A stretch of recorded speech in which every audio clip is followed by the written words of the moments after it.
mais um Giro Sindical. O Giro Sindical é uma parceria entre o DIEESE e o SINDIC-CT. DIEESE é o Departamento Intersindical de Estatística e Estudos Socioeconômicos e SINDIC-CT é o Sindicato Nacional dos Servidores Públicos Federais da área de Ciência e Tecnologia no setor aeroespacial. Este programa vai conversar sobre um dos anúncios mais importantes dos últimos dias, com toda a certeza, que é a mudança de preços da Petrobras. E vamos conversar também sobre as expectativas da companhia, agora já com a sua direção toda conformada pelo novo governo, e quem é que vai ajudar a gente a conversar sobre isso, a falar sobre isso, a trazer as coisas de dentro da companhia para o nosso conhecimento, é o companheiro Auzélio Alves, ele que é diretor do Sindipetro Unificado de São Paulo. Auzélio, bem-vindo a esse Giro Sindical e obrigada por aceitar nosso convite. Olá, Renata. Olá a todos que estão nos assistindo. Sempre uma honra atender a chamada de vocês aqui para que possamos dialogar um pouco sobre o sistema Petrobras. Então vamos embora, vamos começar falando sobre o anúncio que foi feito no último dia 16 de maio, quando a Petrobras anunciou a mudança da política de preços, que vai substituir o PPI, que é o preço de paridade de importação, implementado lá por Temer, continuado por Bolsonaro. O PPI fez com que o preço dos combustíveis passasse a ser referenciado pelo dólar e pelo mercado internacional. Com 6 anos de sua vigência, o resultado, segundo os cálculos feitos aqui mesmo pelo DIEESE, foi um aumento do gás de cozinha de 223,8%, o aumento da gasolina de 112,7% e do diesel de 121,5%. A população brasileira sofreu muito, porque além de pagar o combustível mais caro na bomba, esse também é um item que faz parte do custo de muitos outros itens da economia, inclusive alimentação. Ou seja, o PPI fez uma pressão inflacionária imensa sobre todo o país durante seu período de vigência. Qual é a política de preços que substitui o PPI agora? Então, Renata, é importante a gente contextualizar um pouco o início lá da criação do PPI. Quando ele vem em 2016, na figura do então presidente da República, Michel Temer, e o presidente da Petrobras, foi o Pedro Parente, que no próprio início da criação do PPI, já gerou uma turbulência, porque nós explicávamos para a população, né, que essa política de preço ia encarecer os combustíveis, consequentemente, uma pressão inflacionária viria, né, para o nosso país. É porque nós temos uma matriz de transporte rodoviário. Então, conforme vai aumentando o preço dos derivados de combustível, você aumenta todo o sistema de transporte do país. Então, nós dissemos isso na época do início da criação. Isso veio a refletir numa greve dos caminhoneiros. Nós nos juntamos à greve dos caminhoneiros naquela época, né, para sensibilizar, né, a população das mudanças. Infelizmente, isso não foi alterado naquela época. Inclusive, o próprio presidente Pedro Parente, ele foi substituído, pediu demissão do cargo devido àquela pressão que nós exercemos sobre esse processo. A campanha eleitoral do presidente Lula, ela foi, né, moldada nas mudanças essenciais para o país, dentre elas a mudança do PPI. Então, o que é que o Lula dizia? Nós vamos abrasileirar o preço dos combustíveis do Brasil. E agora sim, nós temos o preço alterado, abrasileirado, colocado dentro desses preços os custos nacionais, aquela porção que equivale ao petróleo extraído no nosso país e, consequentemente, aquela parcela que nós importamos, aí sim você atrela a essa porção de importação o PPI, e não na totalidade ser aplicado, porque aí, para nós, a gente chamava que isso era um crime de lesa pátria com a nossa nação. Durante o período da vigência aí do PPI, a gente teve eventos muito emblemáticos. Você já citou um, que foi a greve dos caminhoneiros em 2018, que também levou a que o governo atendesse, não modificasse os preços, levou à renúncia do presidente da Petrobras, mas levou o governo a fazer um acordo, a fornecer benefícios para os caminhoneiros. Um outro também, e esse não é um evento, foi um processo. O aumento do preço do gás de cozinha levou milhares de pessoas a voltarem para a lenha, para o álcool, para formas muito inseguras de cozinhar, porque ou comprava o gás ou comprava o alimento. Você acha que a população vai começar a sentir em breve a mudança dos preços? que ela tem o potencial, inclusive, de não só mudar agora quando a gente teve o anúncio, mas ela continuar mudando gradativamente ao longo do próximo período. Lá atrás, para executar todo esse processo, de tentar convencer a sociedade dos danos que era o PPI na forma que ele estava aplicado, nós sofremos muitas sanções, né? Os caminhoneiros sofreram, nós do movimento sindical sofremos sanções com a greve que nós fizemos, mas isso, né, mostrava para nós que nós estávamos corretos em estar chamando a população para entender esse processo. Então, foram 6 anos esse processo sendo aplicado. Então, agora se iniciou essa mudança, então nós vamos ter que esperar um pouco a população, né, perceber, e vai ser perceptível, porque quando você anuncia a mudança de preço, que reduz na saída da refinaria, que a gente chama de EMED, né, que é a estação de medição, né, de saída do produto, 40 centavos no litro de gasolina, quando ele chegar na bomba, a redução desses 40 centavos é perceptível de imediato para a população e ela vai sentir a benesse do que é a mudança de preço no sistema Petrobras. Os postos de gasolina, a gente já vê alguma redução, não no nível que a Petrobras reduziu, mas esse processo ele virá com o tempo e a população vai perceber sim. Este giro sindical vai fazer um intervalinho e volta já.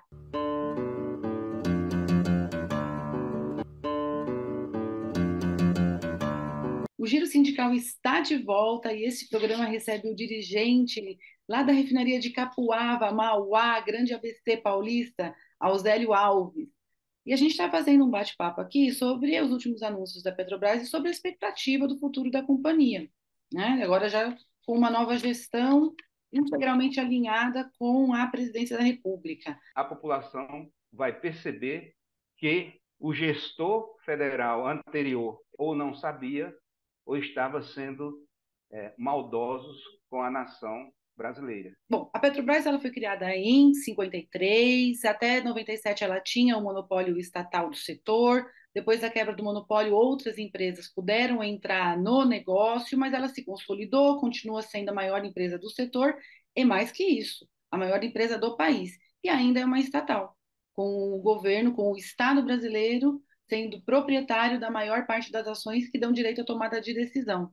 Auzélio, por que que a Petrobras, sendo uma estatal, ela insistiu na sua visão?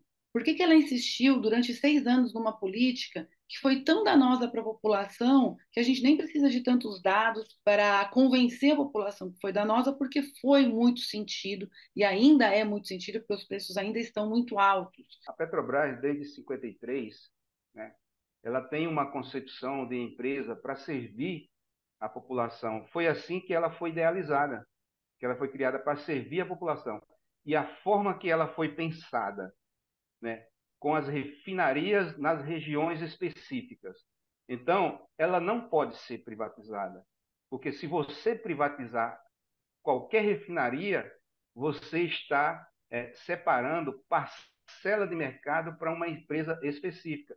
Tanto é que aonde foi vendido, que é na Bahia e em Manaus, essas empresas, né, que levaram a preço de banana duas refinarias importantes do sistema Petrobras, estão dizendo que não vão baixar os preços. E, por sinal, vão entrar no CAD contra a Petrobras, porque a Petrobras está reduzindo os preços para a população. Então, a concepção da Petrobras ela foi para isso, para ela não ser privatizada, porque prejudica a população. E aí está a prova e todos irão perceber de que essa empresa ela é concebida para não ser privatizada. Se isso ocorrer, nós teremos problemas sérios, inclusive de abastecimento. Então, com certeza serão 6 anos que entrarão na história da companhia como a gente espera uma exceção do seu comportamento, toda a população. Agora, ainda sobre o PPI, durante a sua vigência lá, criado por Temer, continuado por Bolsonaro, a empresa bateu recordes. Em 2022, ela teve o seu recorde de lucros com 188 bilhões de lucros daquele ano. Esse montante de lucros é incrivelmente menor ainda do que aquilo que ela se comprometeu a distribuir para os acionistas, que foi 215,7 bilhões de dividendos. E também é um tema que foi pautado, que esteve aí nos últimos anos, com um pagamento, como a empresa que mais paga dividendos no Brasil e como uma das que mais paga dividendos no mundo. Agora a pergunta é, tem uma coisa muito estranha aqui. Como é que ela pode pagar mais dividendos do que aquilo que ela teve de lucros? E ainda, a gente sabe que foi uma promessa da campanha do candidato e agora então presidente eleito Luiz Inácio Lula da Silva, que os dividendos eles não têm porquê, não deveriam ser tão poupudos assim. Então, como que ela pode pagar mais dividendos do que ela teve de lucro? E agora, qual é a expectativa para uma nova política de dividendos da companhia? Não tem empresa nenhuma que se sustente remetendo para seus acionistas a totalidade do lucro. E o pior que foi feito nesse período, antecipando o lucro. Então, quer dizer, nem os 100% do lucro do ano eram, mais de 100% era o do ano e antecipando do ano seguinte. Como que você faz uma empresa, né, reinvestir se ela está colocando mais do que aquilo que ela lucrou para dividir o dinheiro aos acionistas? Nós não somos contra uma empresa dar lucro e nós trabalhamos na Petrobras para ela dar lucro. Porém, o lucro dessa empresa, no nosso entendimento, ela tem que ser distribuída aos seus acionistas, onde o governo é majoritário em algumas ações e também recebe parte desse lucro, e os acionistas estrangeiros também. Todos têm que ter o lucro, mas não na sua totalidade. Você tem que reinvestir na empresa. Se você não reinvestir, você vai fazer com que a sua empresa ela chegue à falência. Porque é isso que acontece com qualquer empresa. Se você montar uma empresa na sua cidade e você não reinvestir parte do que você lucra, em algum momento você vai falir, porque você está gastando todo o capital que aquela sua empresa ela está gerando. É o que fizeram com a Petrobras. Isso é de uma insanidade louca, porque toda e qualquer empresa precisa investir em novas tecnologias. Uma empresa de petróleo necessita, uma empresa de petróleo necessita buscar novas alternativas, novas fronteiras, né? Novas energias. Você tem que adaptar a sua empresa, porque em algum momento esse formato de exploração que nós temos hoje, né? É centenária, né? Essa forma de prospecção de petróleo, mas em algum momento essa matriz ela precisa ser substituída e a empresa não precisa morrer para isso. E o que nós dizíamos na linguagem, né, mais popular, estão esfolando o povo brasileiro, retirando todos os recursos. Por isso que nós dizíamos, isso é crime de lesa pátria, porque não tem como fazer com que esses recursos todos vá para fora e você não reinvista, porque um acidente em qualquer empresa da cadeia de petróleo, ele é danoso à vida humana e danoso ao meio ambiente. E é isso que a empresa Petrobras ela busca que não aconteça. Os momentos onde aconteceram acidentes graves do sistema foi quando pararam do processo de investimento, na década de 90. Então, pararam todo o processo de reinvestimento na empresa com o advento da privatização e agora fizeram a mesma coisa. Então, na nossa linguagem petroleira, que nós conhecemos por dentro do sistema, nós dizemos, graças a Deus, mudou o governo agora que vai reinvestir na empresa e os acidentes não ocorrerão na Petrobras porque o prazo de não investimento ele não vai se prolongar. Agora a empresa ela vai reinvestir, né? Então, nós vamos ter aí um sistema de segurança revigorado para que não venha a ocorrer acidentes nas nossas plantas. Então, esse giro sindical vai fazer um intervalinho e volta já.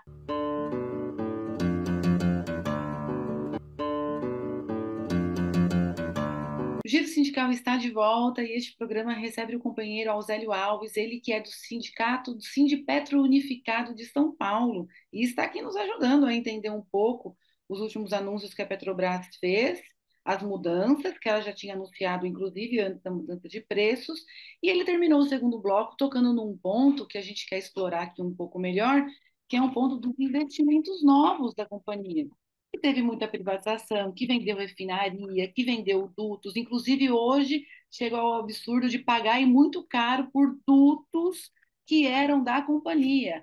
É criminoso com qualquer empresa privada, ainda mais com uma empresa pública que é de todos nós. A Petrobras agora ela criou uma diretoria de transição energética e energias renováveis. Esse pedacinho, essa perninha da companhia, ela ficou sem receber atenção e investimentos durante os últimos terríveis anos que esse país passou. E agora ela foi recriada na forma de diretoria, com uma institucionalidade mais firme, mais pujante.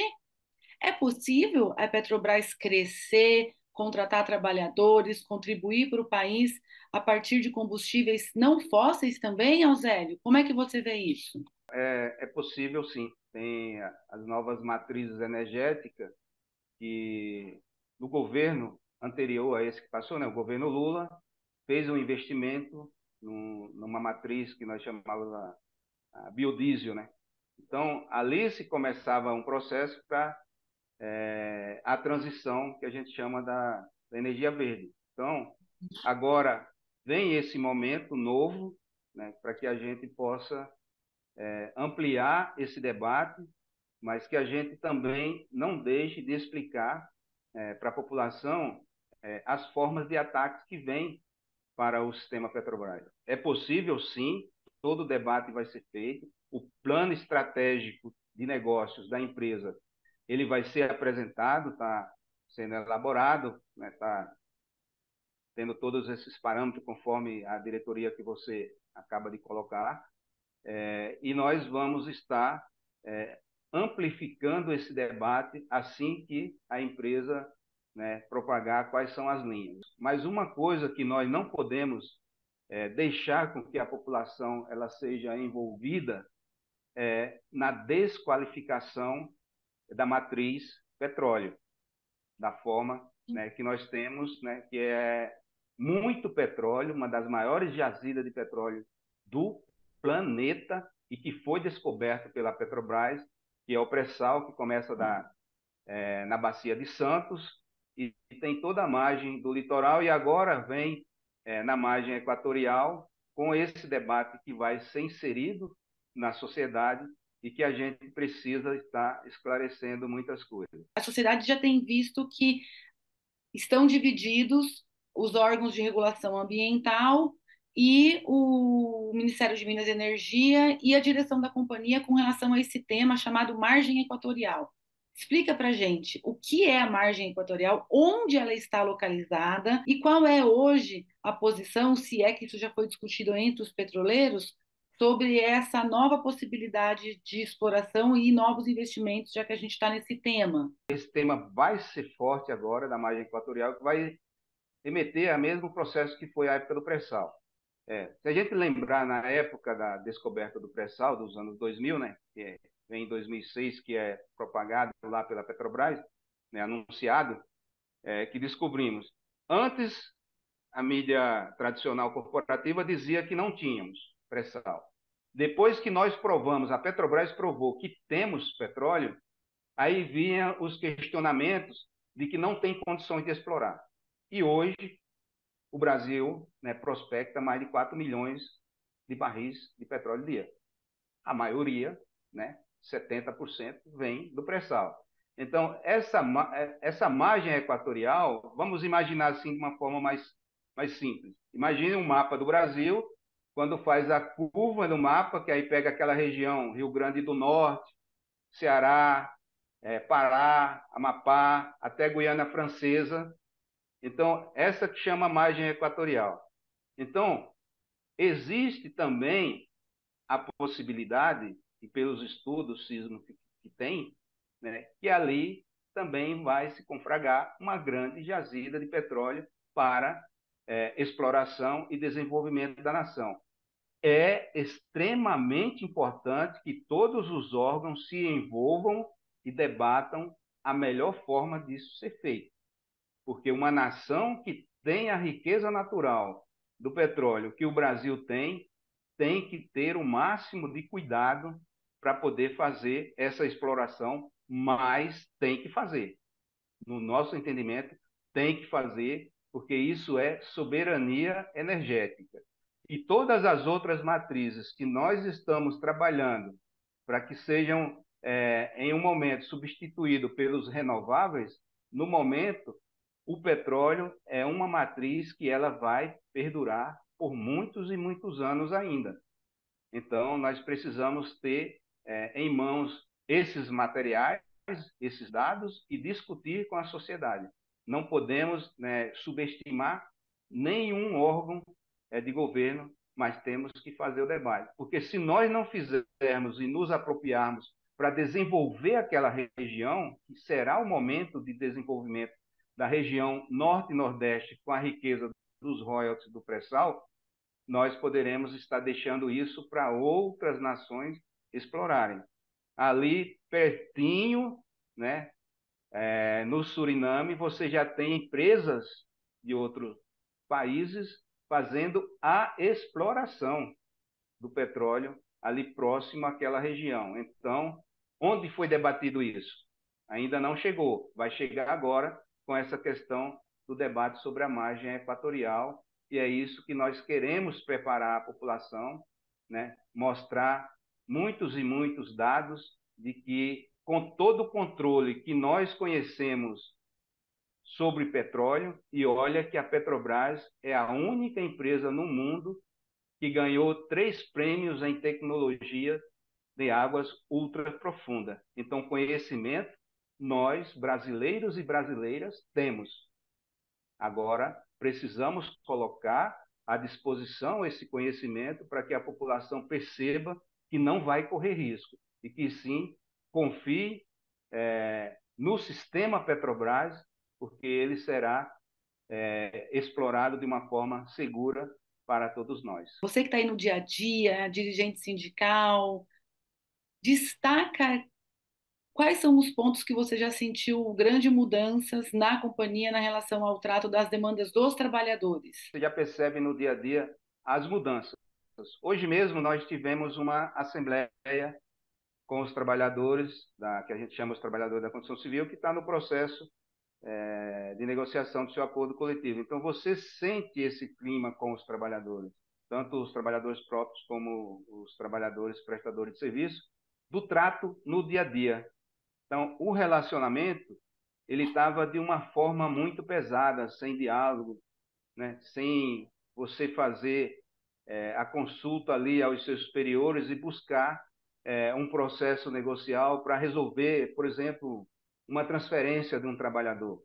Então, ficava muito, digamos assim, as pessoas meio sem querer, sem poder, aquela coisa travada, fazer aquela negociação direto com a gestão sindical. Então, isso já se percebeu, tanto é que na própria fala do Jean Pratos, ele falou, a partir de hoje não tem mais transferência, lembra? Um mês e meio atrás, ele falou, a partir de hoje não tem mais transferências abusivas como estava ocorrendo.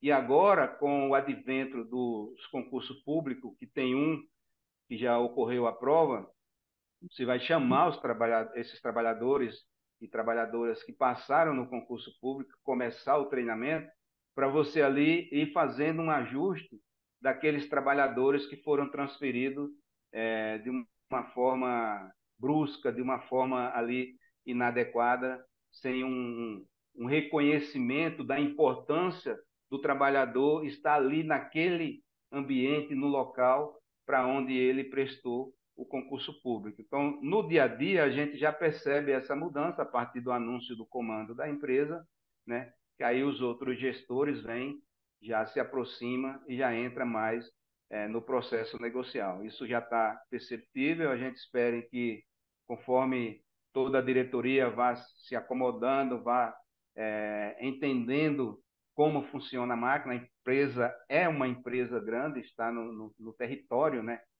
brasileiro, então é uma cultura muito diversificada, digamos assim, né, porque nós estamos em todas as regiões, mas quando vem a orientação por parte desse comando, né, começa a ajustar, e nós do movimento sindical, né, estamos percebendo os trabalhadores e algumas demandas que estavam represadas para as negociações, que foram ficando muitas pendências nesses últimos 6 anos.